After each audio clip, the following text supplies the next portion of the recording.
the mass regularization of undocumented migrants in Spain, the economic vulnerability of European countries to another Trump presidency, calls for slavery reparations in the UK, and the causes of the Little European Ice Age in our new segment, Paper of the Week. These are, in my opinion, the four main stories about Europe that we need to talk about today. In migration news, Spain is planning the largest regularization of illegal immigrants in its history. A law supported by Spain's coalition government would allow around 500,000 undocumented migrants to receive legal status. Spain is moving against the current of Europe's anti-immigration policies, liberalizing migration even further. And that's because 500,000 of the 700,000 illegal immigrants are thought to be from Latin America. And facilitating migration from the former Spanish Empire, specifically Latin America, has been a key component of Spain's migration policy for the past 3 decades.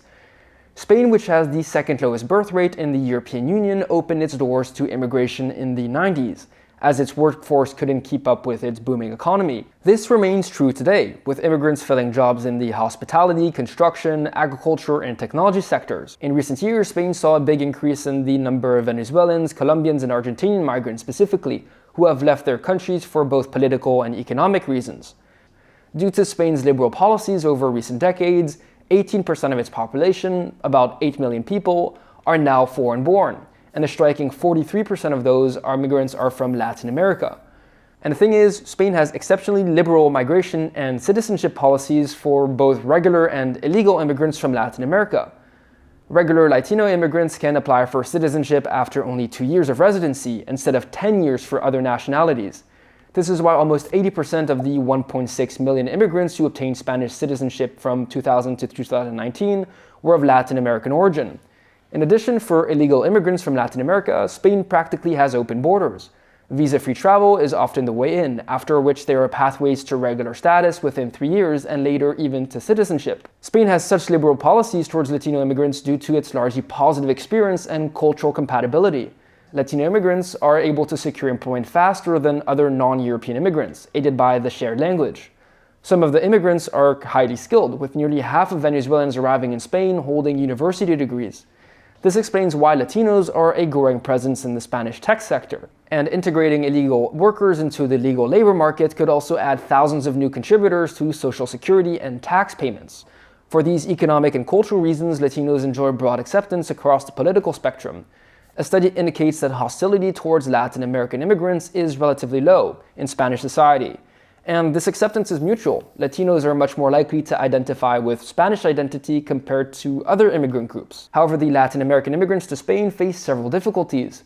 Many of the immigrants are low-skilled. 38% of them have only primary or basic secondary education, which makes it difficult to get jobs beyond the basic services in some of the least productive sectors of the economy. This has left Latino immigrants earning 37% less than Spaniards, and even less than immigrants from Africa. Second-generation immigrants have borne the brunt of high unemployment in the country, with only 36% of second-generation immigrants having formal employment. As a result, many turn to Spain's large informal economy, while others resort to violence and gangs. Yet despite its problems and challenges, Spanish society sees immigration from Latin America as necessary and mostly positive, and it aligns with Spain's further deepening ties with the region. For our second topic, with the US elections approaching next week, let's examine how one of Donald Trump's key policy proposals might affect Europe's economies. As we know from his previous presidency, Trump despises trade deficits. Reducing them is the primary goal of his trade policy. 2 weeks ago, Trump called the European Union a mini-China due to the trade deficit between the US and the EU, which stood at about 158 billion euros in 2023. Trump's go-to tool in reducing deficits is even his favorite word: tariffs. Trump has repeatedly proposed a 10% universal tariff on all goods imported to the US. This would increase the price of products like French wine, Italian cheeses, and German cars, making them more expensive for American companies and subsequently consumers. These higher prices could lead Americans to purchase fewer European goods, impacting EU businesses. This also depends on how the European Union would react and on how much tariffs would directly increase prices. Nevertheless, Goldman Sachs estimates that a 10% tariff would lower the Eurozone's GDP by 1%. A more radical prediction by the Dutch bank ABN AMRO suggests that Trump's tariffs would reduce Eurozone growth by 1.5% by 2028. If this were to happen today, it would put the EU's already sluggish economy into a recession. The economic fallout would be substantial because the United States is Europe's largest trading partner. EU countries exported $502 billion worth of goods and services to the US in 2023, which makes the US the primary destination for EU exports. So what would a 10% tariff mean for specific EU countries? While the EU as a whole would be hard hit, some member states are more vulnerable than others due to their greater reliance on exports. This is especially true for countries invested in industries such as machinery and the automotive and chemicals sector, which combined made up 68% of the EU exports to the US last year. That being said, here are some of the EU countries that would be particularly vulnerable to American tariffs. The first is Germany, with German exports to the US having hit a new high in 2023, with 10% of its exports going there, for a total value of 158 billion euros. The US is the biggest importer of German cars, and is also a key market for German pharmaceuticals, machinery, chemicals, and industrial equipment. And because of this high exposure, a 10% tariff could slice off 1.6% of Germany's GDP. Italy is another country that reached an all-time high in exports to the US last year, at about 68 billion euros, or 11% of its total exports. Italy is a major exporter of luxury goods, including fashion and food products like cheese and wine, but also automotive components.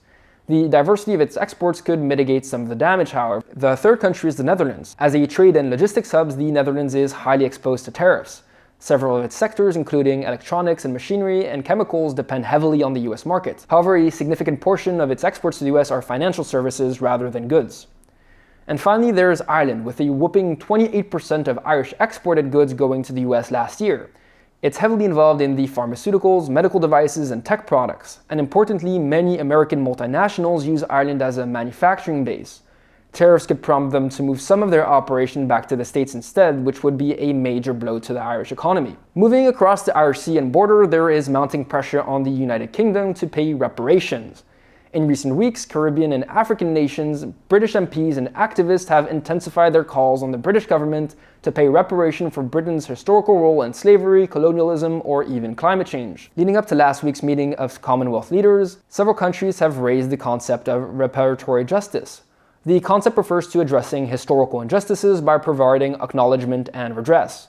Proponents argue that some form of reparation is needed because historical injustices still affect today's social and economic conditions. In its most radical form, reparations focus on financial compensation like flat-out payments or debt cancellation. Critics of reparations have argued that this is little more than a scam aimed at guilting the United Kingdom into paying money to foreign countries. And they point to the historical role of the UK in outlawing slavery and buying the freedom of slaves for an amount so significant that it wasn't actually paid back until 2015. Last year, International Court of Justice Judge Patrick Robinson suggested in a study that the British government should pay over 21 trillion euros in reparations for its historical involvement in slavery to 31 countries. Notably, about 10 trillion should go to Jamaica, the country where Mr. Robinson is from. Regardless, the UK's former Caribbean colonies in particular pushed for reparations to be discussed at the summit. 15 of them have issued a 10-point plan calling for, amongst other things, a formal apology and debt cancellations. British Prime Minister Keir Starmer refused to address the topic, however, saying that it was not on the agenda and that he wanted to focus on future issues instead of having very long, endless discussions about reparations on the past. He also ruled out slavery reparations in line with previous Conservative governments. The UK's Foreign Secretary, however, has in his past role as MP supported at least considering reparations repeatedly. Starmer's refusal sparked criticism from some members of parliament of his own Labour Party, who called Starmer's refusal insulting and stemming from a colonial mindset, and Caribbean officials have made clear that they wouldn't back down on the issue. The British government has recently stated it was open to discussing non-financial forms of reparation. It's uncertain whether the UK decides to move forward, but if it does, it might set a precedent for other European countries.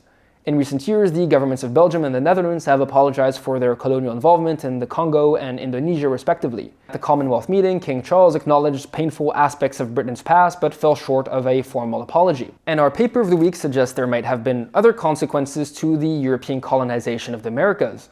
Scientists from the University College of London have argued that the decimation of indigenous populations by diseases brought by European settlers could have caused the Little European Ice Age, a period of widespread cooling that lasted from roughly 1300 to 1850. These diseases wiped out up to 90% of the pre-Columbian population, or about 56 million people. This research suggests that the massive population decline led to many areas being abandoned and reclaimed by vegetation and trees. The regrowth of these landscapes absorbed so much carbon dioxide from the atmosphere and reduced greenhouse gas levels that it eventually chilled the planet.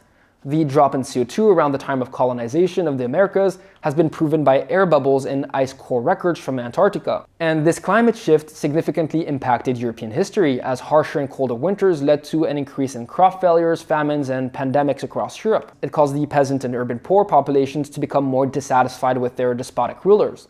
However, this effect of colonization is just one theory amongst many, and critics have pointed out to the fact that the cooling started before European colonization.